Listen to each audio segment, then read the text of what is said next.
All right, we're on to Notre Dame. I'm excited for this opportunity. I think it's a great game to have, non-conference game. You get to play at home and school with such tradition as Notre Dame. Looking forward to the opportunity. I know a lot of Georgia fans have had this one marked on their schedule for a long time, and so have a lot of Notre Dame fans. So we're excited to get the opportunity. They've got a really good football team.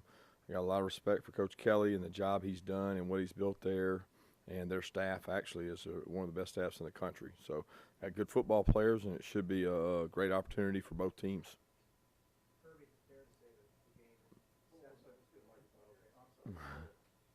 Kirby, is it fair to say in 17 the game there was kind of a launching point for where you guys are now? Yeah, I think that helped the trajectory of things. I mean, it was a big win for us. It was a big win for Jake, to go on the road and play in a place like that and to play well enough to win. It certainly helped things. There's been a lot of games since then, too. Kirby, obviously the Notre Dame trip was big for Rodrigo that whole weekend getting the scholarship. What is he kicking as well as he ever has for you? I mean, I guess he's making every kick he's attempted, and also, are you doing a little bit more as far as kickoffs? Because I guess y'all only giving up like 13 yards of return and not just booming them all for touchbacks. So y'all doing a little different this year. Really not doing anything different with Rod. I think Coach Fountain and his staff do a tremendous job of keeping Rod fresh, and he kicks certain days of the week. He's got a really good routine that he feels comfortable with, and he's been pretty consistent kicking them out of the end zone, and he's been consistent making the field goals. And I think that's a big part of what Rod's game is his consistency and performance. He gives you a great effort day in and day out, and he's kind of the leader of that specialist group. You guys continue to put an emphasis on scheduling these non-conference games, home and home. What do you think they mean for the future and the landscape of college football? Well, I think they're exciting for the fans. The fans enjoy these games. They want you to play high caliber opponents. They want to see these kind of games and this kind of atmosphere. So it's a catch-22 between playing the lower division teams and giving them an opportunity to fund their programs versus giving the fans what they want and play, a big-time non-conference matchup. And I like the idea of both. I like having a mixture there, and I'm excited about this game because it's the next game.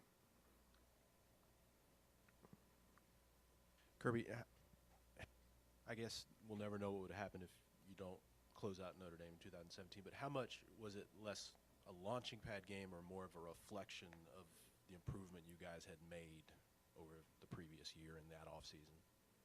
I think it was a little bit of both. I mean, it was giving our kids an opportunity to perform at a high level, and that was a really good football team. And we didn't play perfect; they didn't play perfect. It was a hard-fought game. Both teams got better, by playing that game, and that was two good football teams. We were a good football team last year. They were a good football team last year, and we both got good football programs. We recruited at a high level. We both got, really good academics, and I think that both programs are here to stay.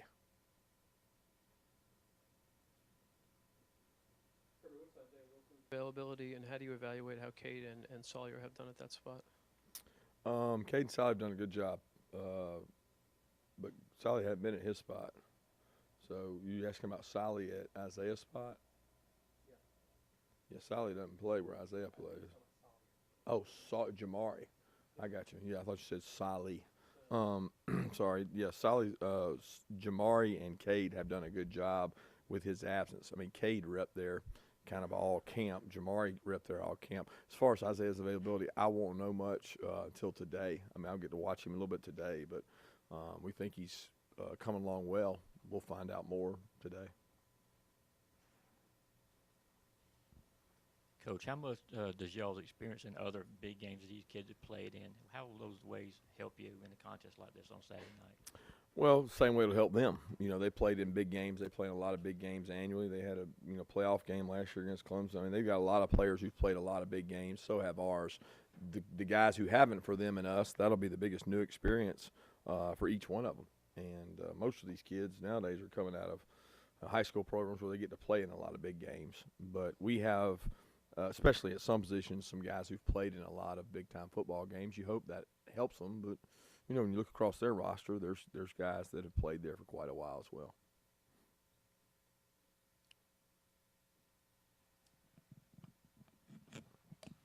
Coach, I wonder how Notre Dame's got a couple pretty good players from the Atlanta area. I wonder how often you run across them, you know, in your yearly recruiting battles, and maybe specifically on Trimble and Hamilton are playing a lot for those guys. You remember how much you were after those fellas?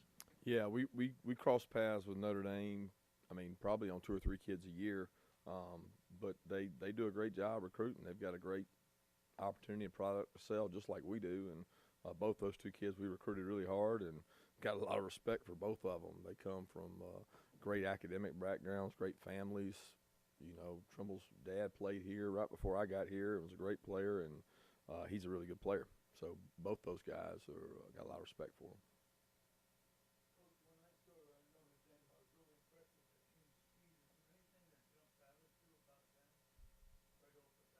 Yeah, they are getting a lot of turnovers, and they're not turning it over much. I mean, that's one of the key critical factors of winning football games, and they're beating everybody in the country at that, and that probably pops out.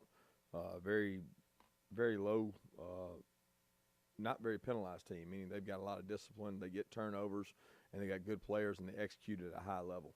And their system on offense is very tough to defend because they're very multiple in what they do, and they're aggressive on defense. And their special teams is one of the best we've faced.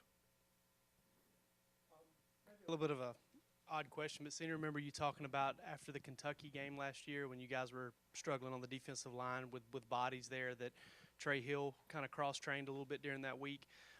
Is there any chance with what you got going on at wide receiver right now that you guys may have to turn to Mark Webb to kind of take some reps there because of all the injuries you have at that spot? No defensive guys will be at receiver.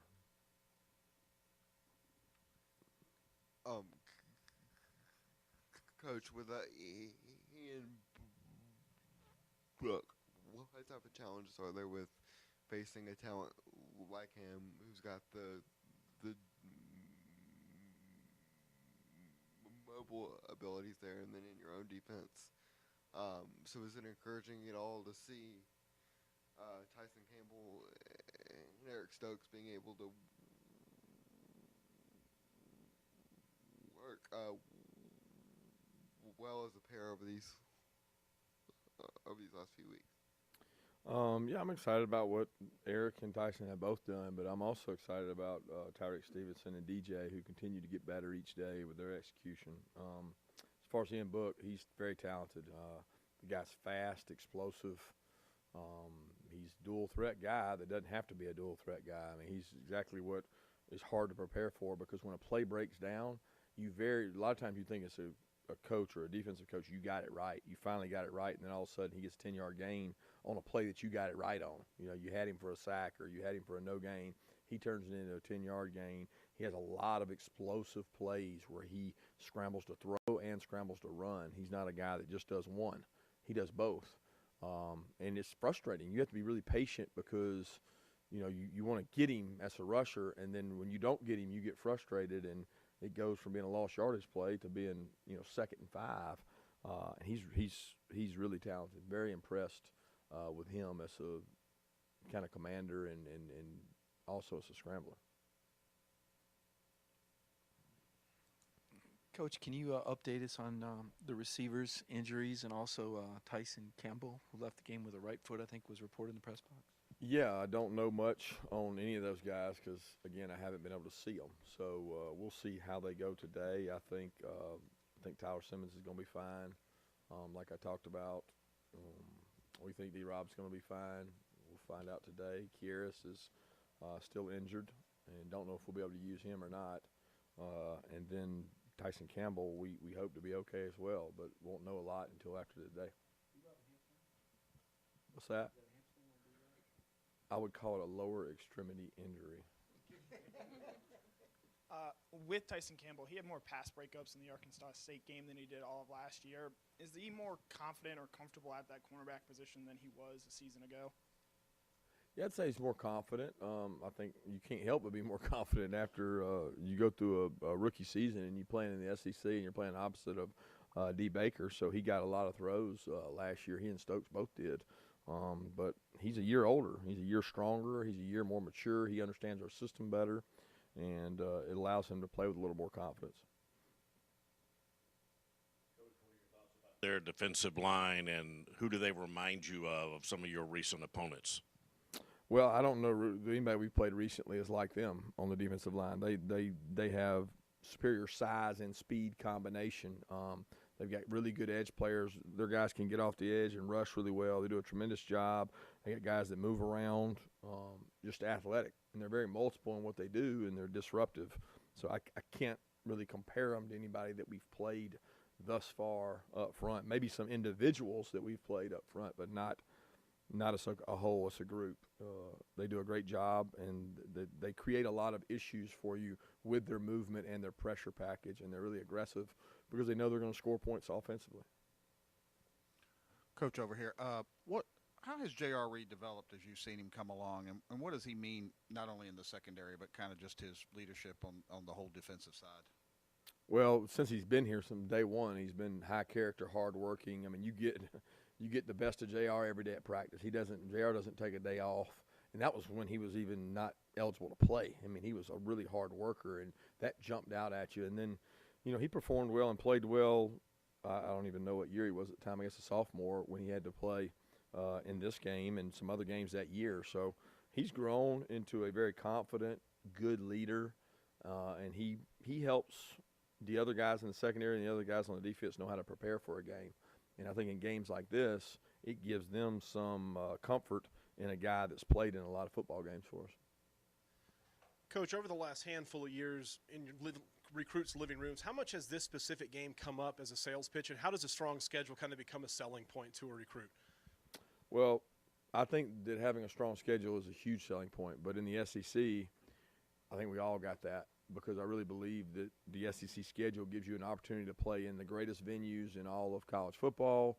You play in front of the largest fan bases, the largest attendance records. So you're going to get that in the SEC. This is just in addition to. This is your way to differentiate yourself from maybe other SEC schools you recruit against, because you've got an opportunity to play at Notre Dame and Notre Dame at home. So those things help. Kirby, as a player or coach at Georgia, what's the biggest big game atmosphere build-up you can remember that you've been involved with? I don't know. It's been a lot of them.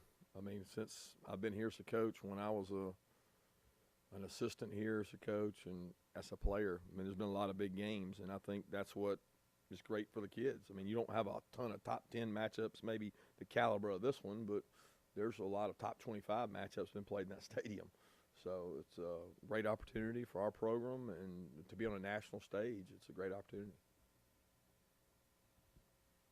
Going back to Rodrigo, and 2 years ago when you had him announce the scholarship, I guess, in the locker room, was that a spur of the moment thing? And then two, he gets the most cheers of anybody on the team, even Jake Fromm and all. Have you ever seen that out of a kicker? And why does the fans love him so much? Well, I think they love him because he's a dog through and through, and he's got a great personality. He loves Georgia. He sells Georgia. He's a tremendous asset for us, but I love the kid as a person because of everything he's persevered and been through. But the scholarship, we told him he was getting the scholarship, or I told him he was getting the scholarship before the game ever happened, because he'd earned it, and he'd gone out and proven it. And, we thought that it would be a tight ball game and thought it might help his confidence, knowing that he wouldn't have the pressure of a scholarship out there kicking. He was already had it, and he had won the job, and ended up coming out that he hit some big field goals in the game, and we let everybody know afterwards, but he knew before. Hi, Coach. You mentioned the game atmosphere. This is supposed to be one of the most attended games in program history. How do you expect that to impact your players' performance and just the overall atmosphere of the game? We don't really get into the exterior forces. I mean, what's going on outside, I mean, you can think it's going to affect our guys, but it's really not supposed to. I mean, we're really playing the opponent that lines up across from us, and we even talk about playing ourselves more than anything. So I know our guys will be excited to play. I know it'll be an awesome atmosphere. Our fans never fail when it comes to support and being there, and it'll be a record crowd with the additional seats. But after all that, it's going to boil down to football, and that's what it always boils down to: who can block and tackle. And we're going to go out there today and practice blocking and tackling. Coach, is this a Notre Dame offense this year more diversified than what y'all faced 2 years ago? There's some similarities in what they've got. I think the quarterback's got more experience, and he's really playing well at a high level. Their system has similarities, but they have some different players at different spots. But they've got a very talented offense, and they got a lot of weapons they can use. And those guys, he does a great job of using his best players regardless of what personnel grouping that is. The touchdown drive right before the half against Arkansas State on Saturday, how important for you was it to see you guys sort of go out and execute that 2-minute offense with sort of the precision you had there? Well, it was something we work hard on. I mean, we want to take every opportunity that we can to score and be aggressive and try to do that with the quarterback we have and the offensive system we have. He functions well when he gets an opportunity to do that. So any opportunity we get, whether it's a defensive opportunity before the half to stop it and get it back for the offense or offense to go out and execute, is big, and I thought they handled that well Saturday. Kirby, when you played them up there, you were still fairly new around here, but how much have the players improved at the idea of playing against the standard and not playing against the particular opponent that week? That team was very mature. I mean, that was a new team to me starting the second year, but you look across that tape offensively and defensively, there were a lot of players who had played a lot of football. So I feel like that team understood, how to play to a standard, and they kind of created the standard that is the standard. And this team is following in those footsteps from a standpoint of that we got to have a standard of excellence every day at practice, and we've got to do that today, tomorrow, and the next day to have the best opportunity Saturday.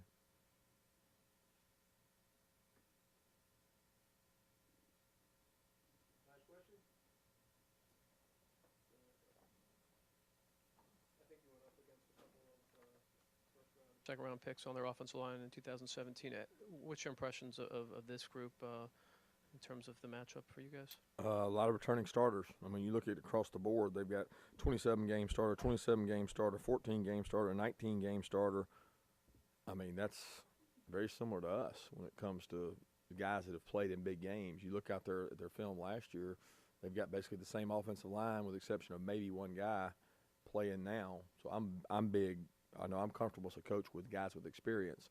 Well, they've got really good experience on the front line. They got good offensive linemen. They're really big, and they'll be the best group we've played because the guys got size and they got athleticism. And they do a good job.